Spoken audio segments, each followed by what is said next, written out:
레위기 25장 24에서 28절 말씀입니다. 23절부터 듣겠습니다. 토지를 영구히 팔지 말 것은 토지는 다 내 것임이니라. 너희는 거류민이요 동거하는 자로서 나와 함께 있느니라. 너희 기업의 온 땅에서 그 토지 무르기를 허락할지니 만일 내 형제가 가난하여 그의 기업 중에서 얼마를 팔았으면 그에게 가까운 기업 물을 자가 와서 그의 형제가 판 것을 물을 것이요, 만일 그것을 물을 사람이 없고 자기가 부유하게 되어 물을 힘이 있으면 그 판 해를 계수하여 그 남은 값을 산자에게 주고 자기의 소유주로 돌릴 것이니라. 그러나 자기가 물을 힘이 없으면 그 판 것이 희년에 이르기까지 산자의 손에 있다가 희년에 이르러 돌아올지니 그것이 곧 그의 기업으로 돌아갈 것이니라. 사랑하는 형제 여러분, 8월 18일 목요일 새벽 묵상에 오신 것을 환영합니다. 레위기 25장 23절까지의 교훈은 속량받았으니 속량하라는 교훈이 있었습니다. 속량해주는 사람, 즉 대신 대가지불을 해주어서 해방시켜주는 역할을 하는 사람이 고엘입니다. 이스라엘에는 고엘 제도가 있는데요. 고엘이란 갚아주고 풀어주는 가장 가까운 친족을 고엘이라고 합니다. 가까운 친족이 갚아주고 풀어줄 수 있다는 율법입니다. 고엘의 낱말 뜻은 근족, 가장 가까운 근족이라는 의미인데요. 여러 가지 경우에 여러 가지 일을 해요. 어려움 당한 자기 친족을 위해서요. 땅이나 가옥을 찾아줘야 할 때 기업 물을 자라고 하고요. 종인 친족을 해방시켜주는 일을 할 때 속량해주는 자, 피살 당한 친족에 보복을 해줄 때 보복하는 자, 그리고 무자 사별을 한 여자에게 아들을 낳아주는 역할을 할 때 계대결혼자가 되는 것입니다. 이 모든 역할들이 바로 고엘이 하는 일인데요. 첫 번째 그 기업 물을 자죠. 이번 25장에 나와 있는 내용들은, 그래서 기업을 무른다라는 것은 남의 소유로 넘어가 버린 땅을 되찾아 준다는 말입니다. 그런데요, 몇 천만 원이나 몇억 원 정도로 갚을 수 있는 그런 잘못이라면 사람이 갚아줄 수 있겠지만, 생명으로 갚아야만 하는 죄라면 사람이 갚아줄 수가 없겠죠. 아무리 가까운 친족이라 할지라도 생명으로는 갚아줄 수가 없습니다. 그런데 가만히 생각해보면 작은 죄든 큰 죄든 우리는 짓게 되어 있고 모든 죄는 하나님 앞에서 생명으로 갚아야 하는 죽을 죄입니다. 그래서 모든 인간은 죄인이죠. 자기 생명으로 죄값을 치러야만 합니다. 이 절망적인 처지에서 자기 생명으로 내 죄값을 치러주신 죄 없는 자, 내 죄값을 치러주신 죄 없는 자, 고엘, 그 고엘이 바로 우리의 고엘이 바로 예수 그리스도이십니다. 예수님은 죄 없으신 유일한 사람이십니다. 그래서 모든 사람을 대신해서 죄값을 속량하실 수 있는 자격자가 되시고 자기 생명으로 우리 죄를 속량하기 위하여 태어나셨고 십자가에서 죽으심으로 속량하셨습니다. 예수님이 내 친족이 아니었는데 오히려 내가 예수님의 원수였는데, 내가 마귀의 종이 되어서 죄를 가까이 함으로써 예수님의 원수였던 자였는데, 그래서 예수님을 믿는 모든 사람에게 진정한 고엘, 영원한 고엘이 되신 원수였던 우리를 위하여, 그래서 그리스도 예수님이십니다. 우리에게 자기 생명으로 갚으신 목적이 무엇인가 하면 우리도 역시 예수님처럼 고엘이 되어주라고 우리의 고엘이 되어주셨습니다. 그래서 오늘 레위기 25장 24절부터는 토지나 가옥이나 또 종을 풀어주는 고엘 제도를 말해주는데요.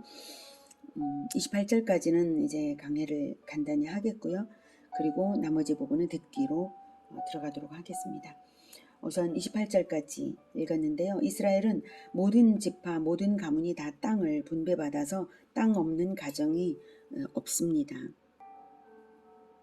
그런데 실은 그 땅은 하나님이 주셔서 땅의 주인이 된 것이지 진정한 주인은 하나님이시죠. 그래서 23절에 너희는 거류민이요, 토지는 다 내 것이다. 너희는 거류민이다. 동거하는 자로서 나와 함께 있느니라. 즉 하나님과 동거하기 때문에 그 토지를 너희들이 누리는 것이지 토지가 너희들 것이 아니다 라는 의미를 분명하게 말씀하셨습니다. 땅을 절대로 영구히 팔지 말라는 땅 매매 금지의 이유가 바로 땅의 주인이 하나님이시기 때문입니다. 성경은 진리와 공의를 보여줍니다. 천국의 원리를 반영하는 것입니다. 이 세상 그 어느 나라도 땅 매매를 금지하는 나라들이 없지만 그러나 이스라엘은 땅에 관한 땅에 관한 진리, 즉 천국은 하나님과 사는 곳이고 천국에 들어가면 땅이 반드시 있고 영구적인 소유가 보장되어 있다라고 하는 것을 보여주는 그러한 율법을 주신 것이죠. 새하늘과 새 땅은 사람들에게 나누어 주실 것이고 그러나 새하늘과 새 땅의 주인은 하나님이시고 우리가 하나님과 함께 살 것이기 때문에 우리가 그것을 나눠 받게 될 것입니다. 그래서 토지 무르기를 허락하라라고 14절에 말씀하십니다. 우리는 땅을 매매하면 그것으로 끝이죠. 그것을 돌려받을 수 없습니다. 되살 수 없습니다. 되사고 싶어도 팔아주지 않으면 못 사죠. 그런데 토지 무르기를 허락하라라는 명령을 하시죠. 하나님께서는 이스라엘에서는 그렇습니다. 그리고 누가 살 수 있느냐? 살 수 있는 것이 조건이 있어요. 가까운 기업 물을 자라야 토지 무르기를 요구할 수 있는 권리가 있어요. 그리고 또 조건이 있는데 27절에 그 남은 값을 줘야 돼요. 남은 값을. 그건 무슨 말이냐면 이제 50년까지의 이스라엘이 토지 매매를 금지했기 때문에 경작권을 매매하는 거예요. 신정왕국인 이스라엘에게는 땅을 영구히 팔지 못하게 하셨잖아요. 그래도 경작권은 매매가 될 수밖에 없는 안타까운 상황들은 생기게 마련이죠. 그럴지라도 영구히 빼앗기지는 않도록 토지 무르기를 허락하라 이렇게 명령하신 것이고요. 그래서 이스라엘은 경작권 매매 후에도 토지 무르기가 되는데 이때에도 그 남은 값이 있다. 즉 경작권은 50년까지 희년까지의 경작권이거든요. 희년까지 남은 횟수가 있잖아요. 50년 동안의 경작권을 산 사람에게 25년 지난 즈음에서 이제 토지물을 무르겠다라고 할 때는 나머지 25년치의 그 경작권 비용은 지불을 하고 무르는 것이죠. 그냥 뭐 강제로 빼앗아 오는 건 안 되다 이 뜻이에요. 그 남은 값을 물어라. 그리고 그것을 되살 수 있는 권한은 가까운 기업 물을 자, 즉 고엘이다. 고엘만이 그것을 무르기를 요구할 수 있습니다. 땅은 하나님의 것이고 영구히 매매하는 것은 금지되었고 단 토지 물을 때의 조건, 가까운 기업 물을 자, 그 남은 값을 정당하게 치러서 굉장히 합리적이기도 하고 또한 은혜롭죠. 그런데요. 고엘 제도는 고엘이 되는 자가 가까운 근족인데요. 이 근족이 나는 고엘이 되지 않을 거야. 이렇게 한다고 해서 그 고엘을 벌을 주는 것이 아닙니다. 고엘이 될 자를 고엘이 안 되겠다고 해서 고엘을 거절하는 자를 벌 주는 것이 아닙니다. 강제가 아니에요. 고엘 제도는 의무이면서 약간 도의적인 의무죠. 도의적인 의무이면서 권리를 말하는 제도이긴 하지만 자율적인 것입니다. 고엘 제도가 실현되려면 세 가지 조건이 갖추어져야 합니다. 고엘이 될 자가 근족이어야 되고 그 다음 자발성이 있어야 된다는 거예요. 하기 싫은데 강제로 할 수 없다는 거죠. 그 다음 하고 싶어도 능력이 없으면 못하겠죠. 그 남은 값을 지불해 줄 수 있는 능력이 되어야 되는 거예요. 그래서 이 세 가지 조건이 갖추어져야만 실행이 되는 것이죠. 그래서 가장 가까운 근족이 못하겠으면 또는 자발성이 없어서 안 하고 싶다고 하면 그 다음 제2순위 근족이 하고요. 2순위 근족도 안 하겠다고 하면 3순위, 그 다음 4순위 이렇게 차순위의 근족이 기업을 물을 수 있는 것입니다. 강제는 아닌데 친족 공동체가 서로 갚아주고 풀어주도록 은혜 베풀기를 유도하는 아주 좋은 제도죠. 이런 고엘 제도가 있는 것이 얼마나 살기 좋겠습니까? 나라에서 절대 빈곤은 절대로 있을 수가 없겠죠. 거대한 땅 부자도 절대로 있을 수가 없고요. 절대 빈곤이 없고 서로 돕는 사회, 진정한 복지가 자연스럽게 이루어지는 것입니다. 가장 좋은 복지 제도는 서로 사랑하고 서로 돕게 만드는 복지 제도입니다. 이런 고엘 제도가 있으면 관계성에서 또한 얼마나 좋겠습니까? 공동체가 탄탄하게 결속될 것입니다.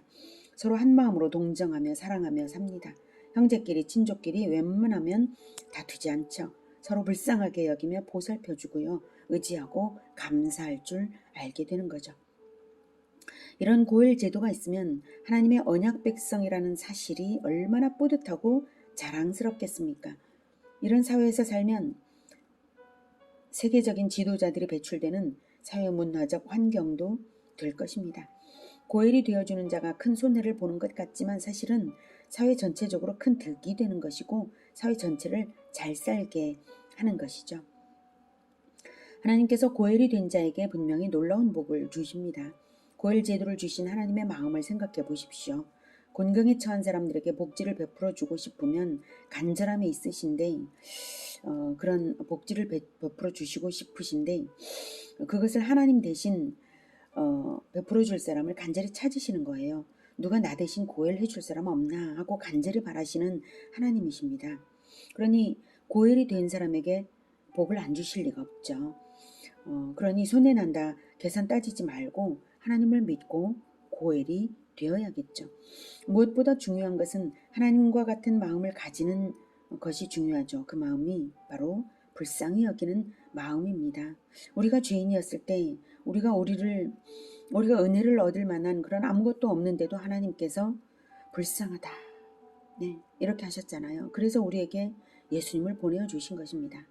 그래서 똑같은 마음을 가지는 거예요. 불쌍하다. 내가 좀 도와주고 싶다. 이런 마음이죠. 착해서가 아니라 그냥 불쌍해서. 하나님께서 우리를 구원하신 것은 우리가 착해서가 아니라 불쌍해서 우리를 구원해 주시지 않았습니까? 이게 하나님을 아주 위로해 드리는 마음입니다. 하나님과 통하는 거니까 하나님 마음이 시원해지실 것입니다. 오늘은 고엘이 되어준 어떤 사람이 아주 엄청난 복을 받게 된 이야기를 간단하게 하고 그리고 나머지 부분 55절까지는 듣기로 넘어가도록 하겠습니다. 그 고엘이 되어준 복받은 사람, 그 사람은 바로 룻의 남편이 되어준 보아스입니다. 룻기 아시죠? 예, 모압 여자였는데 엘리멜렉이 죽고 엘리멜렉의 아내 나오미가 과부가 되고 며느리인 룻도 과부가 되고 그래서 돌아왔습니다.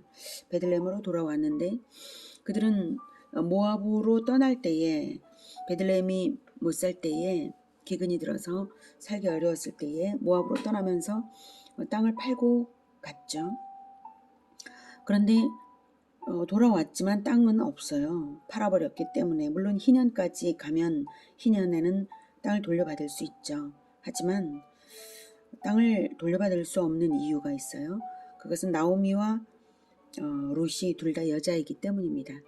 여자에게는 상속권이 없어요. 그래서 나오미에게 아들이 있다면 돌려받을 수 있는데 희년이 되어서라도 돌려받을 그런 소망이 있는데 아들이 없잖아요. 그래서 결국 그 땅은 근족에게 이제 가게 되겠죠. 자, 그런데 이제 그 두 사람은 이제 땅이 없으니까 거지가 됐어요. 두 여자가. 그런데 이삭 줍기를 하러 룻이 이삭을 주어서 마침 그때 추수 때였고 이삭을 주우러 어느 밭인가 갔는데 거기 보아스라는 주인이 있었고요. 보아스는 룻의 고엘이 될 수 있는 2순위의 사람이었습니다. 그런 걸 룻은 몰랐죠. 거기에서 보아스는 룻에게 모압에서 온 여자인 이방 여인, 이방 거지 여인이잖아요. 룻에게 은혜를 베풀면서 아주 은혜롭게 합니다. 일부러 이삭을 더 많이 흘리도록 일꾼에게 명령하고 또 이제 먹을 것을 넉넉하게 주고 친절하게 하고 두려워하지 않게 부드럽게 은혜로운 말을 해주고 그리고 일을 끝내고 갈 때도 나오미를 위해서 곡식을 더 많이 주고 그냥 주는 거죠. 그리고 다른 밭에 가지 말고 우리 밭에서 계속해서 이삭을 주어라. 이렇게 말을 합니다. 그래서 많은 곡식을 가지고 되돌아온 며느리에게 나오미가 오늘 어느 밭에 갔었느냐, 너에게 이런 은혜를 베푼 자가 누구냐 물어보죠. 그래서 보아스라는 사람의 밭이었습니다 라고 대답했더니 나오미는 하나님께 은혜를 얻었다고, 우리가 하나님께서 우리에게 은혜를 베푸신다 이렇게 얘기를 합니다. 왜 그러냐면 그것은 바로 보아스가 이순이의 근족이었다는 것을 나오미가 알고 있었기 때문입니다. 보아스가 은혜를 베풀기 시작했다면 분명히 계대 결혼을 해줄 수 있는 그런 가능성이 있다, 이것을 알게 된 것이죠. 나오미는 다 압니다. 그래서 하나님께서 은혜를 베풀기 시작했다면 분명히 이것이 될 일이다라고 생각을 했습니다. 근데 보아스는 나이가 많은 남자였거든요. 그리고 또 나오미도 출산을 할 수 있었던 그런 나이였던 것 같아요. 그러니까 모압에서 돌아올 때 며느리들에게 이런 말을 한 적이 있어요. 너희들은 이제 친정으로, 즉 모압으로 돌아가라. 너희들에게 동생이 없고, 즉 너희들과 계대 결혼을 시켜줄 동생이 없고, 내 뱃속에 너희들을 위하여 낳아줄 아들이 나에게 없다. 설령 내가 이제라도 남편을 얻어서 이제 출산을 한다고 할지라도 너희들이 기다려줄 수는 없는 일 아니냐, 이런 말을 해요. 그런 말을 하는 걸 보면 나오미도 역시 결혼을 한다면, 계대 결혼을 한다면 출산을 할 수 있는 만큼의 나이였던 것 같아요. 어쩌면 나오미는 40대, 룻은 20대, 아니면 나오미는 30대 후반, 룻은 10대 후반, 이 정도의 나이였는지도 모르죠. 자, 그런데 나오미는 룻을 위하여서 계대 결혼을 계획을 합니다. 그래서 룻에게 말을 합니다. 너 다른 데 가지 말고 그 밭에서만 계속 이삭을 주어라. 그래서 룻은 보아스의 밭에서 계속 이삭을 줍는데요. 드디어 타작을 하는 날, 추수 마지막 날이죠. 타작을 하는 날은 축제와 같은 날이어서 타작마당에 밭 주인이 와서 낫가리 옆에 잠을 자는 풍습이 있습니다. 그래서 낫가리 옆에 잠을 자는 보아스에게 네가 아무도 모르게 가서 그 이불 속으로 들어가라 라고 나오미가 룻에게 명령합니다. 룻은 순종해서 그렇게 하죠. 자기 이불 속으로 들어온 룻을 보아스는 달래어서 이제 말을 합니다. 내가 너에게 근족인 것은 맞지만 내가 1순위 고엘은 아니다. 1순위가 있다. 그러니 너는 기다려라.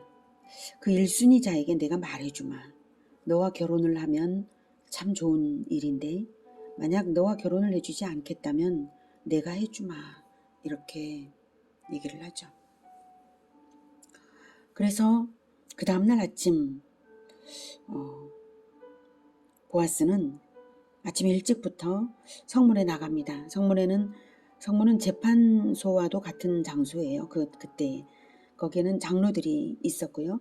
그래서 여러 장로들을 증인으로 이렇게 앉아있게 하고 그 1순위자가 그 성문에 나타나니까 1순위자에게 묻습니다. 죽은 엘리멜렉의 아내 나오미가 왔는데 나오미에게서 나오미가 그 땅을 팔려고 한다. 사겠느냐? 라고 말합니다. 그러자 그 1순위자는 사겠다라고 하죠. 이스라엘은 땅을 파는 일이 없기 때문에 땅을 살 수 있는 기회가 있다면 그건 아주 절호의 기회잖아요. 그래서 사겠다고 했더니 보아스는 말을 합니다. 그럼 사라. 근데 사는데 재산을 당신이 차지할 것이기 때문에 나오미의 며느리인 룻도 당신이 얻어서 계대 결혼을 해줘서 그 생계를 책임져 줘라 라고 얘기를 합니다.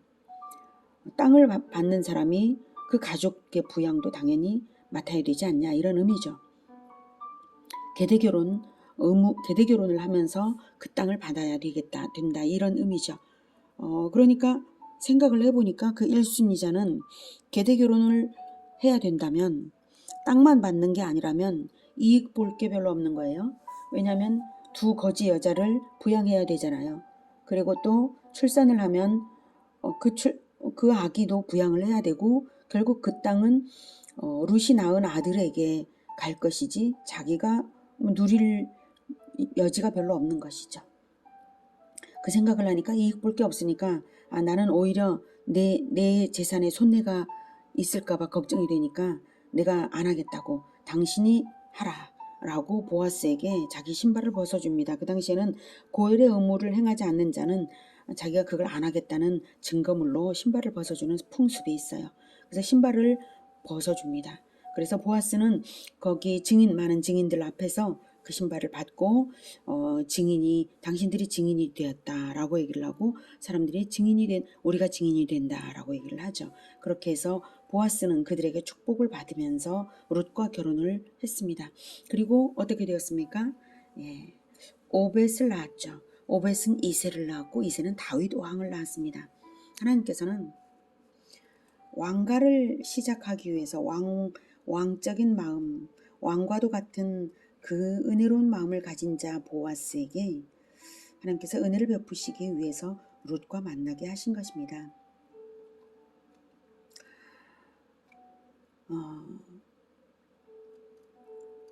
보아스는 이순위 근족이었지만 자발성을 가졌고요. 그리고 자기가 가진 능력을 베풀어서 은혜를 베풀었습니다. 그리고 율법을 지켜서 진리대로 행했습니다. 보아스의 성품을 알고 계신 하나님께서 룻을 붙여주실 때 바로 그 계보에서 다윗 왕이 태어나게 하신 것이고, 이 모든 것은 하나님께서 하신 일이죠. 룻이 횡재를 한 것 같지만 가만히 보면 하나님이 보아스에게 횡재를 하게 하신 것이죠. 사람을 얻은 것이고 미래의 왕가를 얻은 것입니다. 고엘이 되는 것은 당장은 손해나는 일입니다. 그러나 하나님께서 우리에게 왕가를 조성해 주시려고 천국의 영토를 얻으라고 가난한 사람들 붙여주십니다. 그 가난한 사람들이 우리에게 근족입니다. 우리가 자발성을 가지고 우리가 가진 능력만큼 없는 능력을 베풀 수는 없죠. 그러나 하나님께서 주신 능력이 있다면 그 가진 능력 안에서 베풀어 주면 되는 것입니다. 우리에게 기회를 주시는 것이지 곤경을 주시는 것이 아닙니다. 우리가 서로에게 친절을 베풀어서 서로를 얻어야 하는 것입니다. 고엘 제도는 우리에게는 지금 없지만 고엘의 교훈은 예수님을 통해 남았습니다. 예수님처럼 갚아주고 풀어주는 고엘이 되자는 것입니다. 하나님이 우리에게 구원의 길을 베풀어서 아들을 보내주신 동기가 무엇입니까? 아이고 불쌍하다, 이것입니다. 이것밖에 다른 동기가 없으십니다. 우리는 하나님의 자녀가 되었기 때문에 하나님의 그 마음에 공감되어야 마땅합니다. 불쌍하다, 내가 어떻게 도와줬으면 좋겠다, 이래야 합니다. 이것이 왕의 마음입니다. 그래서 그 사람 잘못한 거 알면서도 모른 척하고 도와줘야 될 때가 있습니다. 꼭 착한 사람만 아니라 우리도 원래 착한 사람이 아니잖아요. 세상 살다 보면 그럴 수도 있지 이러면서요, 그렇게 눈 감아주고 불쌍히 여기지 않는다면 사람들이 아무데도 숨을 곳이 없는 아주 숨막히는 세상이 되고 말 것입니다. 그러니 우리는 눈 딱 감고 불쌍히 여기는 고엘 공동체가 되었으면 좋겠습니다. 그래서 사람들이 교회를 도피성으로 여기고 도망쳐 오는 곳이 되어야 합니다. 고엘이 되어주는 정신, 내가 갚아주고 곤경에서 풀어주는 고엘의 정신, 형제를 불쌍히 여기는 동정심은 하나님 아버지를 아주 닮은 은혜로운 마음이기 때문에 하나님이 아주 기뻐하십니다. 그리고 더욱 능력을 허락하여 주십니다. 예수님이 우리의 고엘 되어주셨기에 예수님의 실천을 따르는 제자도 그것을 통해서 예수님께 영광이 되실 것입니다. 능력이 되는 한도 안에서 형제를 갚아주고 풀어주십시오. 사람을 얻는 것이고 천국 영토 확장하는 것입니다. 우리의 천국의 영역이 넓어지는 것입니다. 29절부터는 이제 듣기로 이어가겠습니다. 성벽 있는 성내에 가옥을 팔았으면 판지 만 1년 안에는 물을 수 있나니 곧 그 기한 안에 물으려니와 1년 안에 물으지 못하면 그 성 안의 가옥은 산자의 소유로 확정되어 대대로 영구히 그에게 속하고 희년에라도 돌려보내지 아니할 것이니라. 그러나 성벽이 둘리지 아니한 촌락의 가옥은 나라의 전토와 같이 물러주기도 할 것이요 희년에 돌려보내기도 할 것이니라. 레위 족속의 성읍 곧 그들의 소유의 성읍의 가옥은 레위 사람이 언제든지 물을 수 있으나 만일 레위 사람이 물으지 아니하면 그의 소유 성읍의 판 가옥은 희년에 돌려보낼지니 이는 레위 사람의 성읍의 가옥은 이스라엘 자손 중에서 받은 그들의 기업이 됨이니라. 그러나 그들의 성읍 주위에 있는 들판은 그들의 영원한 소유지 팔지 못할지니라.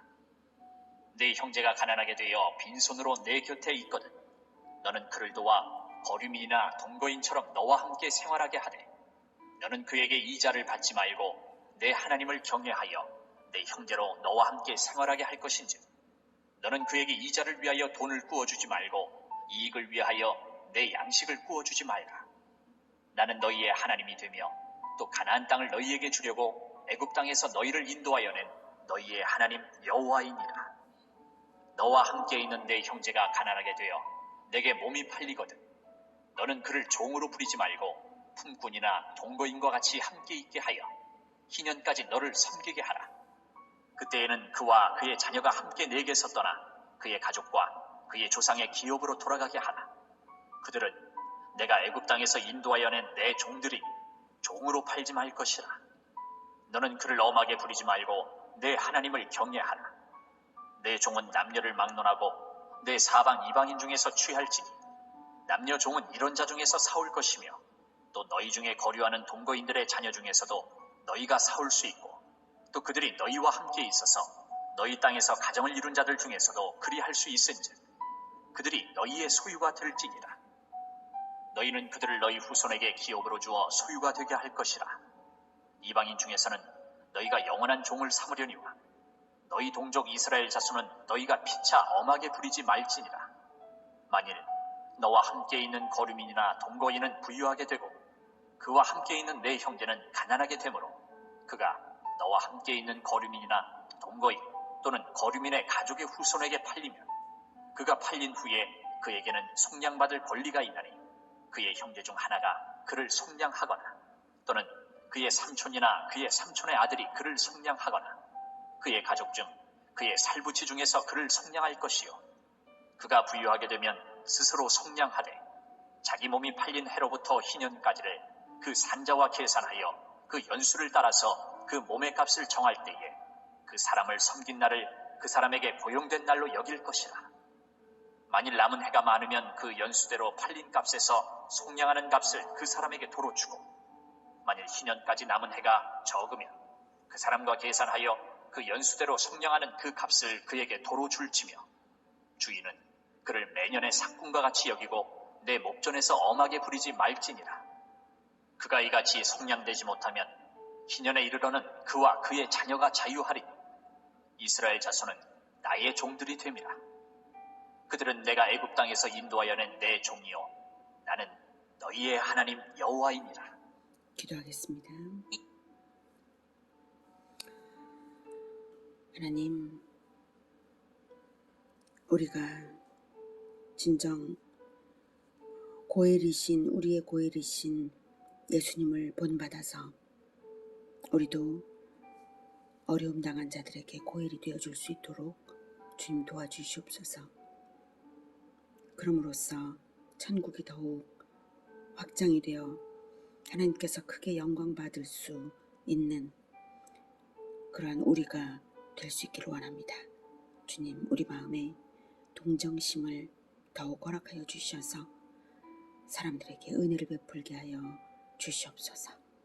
예수 그리스도 이름으로 기도드립니다. 아멘. 이어지는 시간은 개인 기도 시간입니다.